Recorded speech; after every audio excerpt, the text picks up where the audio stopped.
آج ہماری سوسائٹی کو ایک اسپریچول لیبارٹری کی ضرورت ہے، ایک اخلاقی اور روحانی تجربہ گاہ کی ضرورت ہے، جہاں ہم آج کے جدید جو سائیکولوجیکل پرنسپلز ہیں، سائیکالوجی کے اصول ہیں، انسانی شخصیت کو بنانے کے، انسانی بیہیویئر کو بنانے کے اصول ہیں، اور جو ہماری ماڈرن ایکسپلوریشنز ہیں ان کو سامنے رکھتے ہوئے ہم سیرت کے ان تعلیمات کو اپلائی کر کے ان کے نتائج کو ایک ویلیڈیٹی کے ساتھ دنیا کے سامنے پیش کریں، اور جہاں نتائج نہیں نکل رہے، وہاں جو خلا آ رہے ہیں، وہاں جو مس لنکیجز آ رہے ہیں، ان کو آئیڈینٹیفائی کریں۔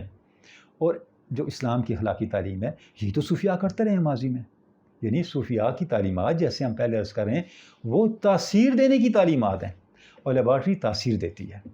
لیبارٹری کیا کرتی ہے؟ آپ کا نظریہ ایک صرف تصور ہے، اسے تاثیر میں لیبارٹری بدلتی ہے۔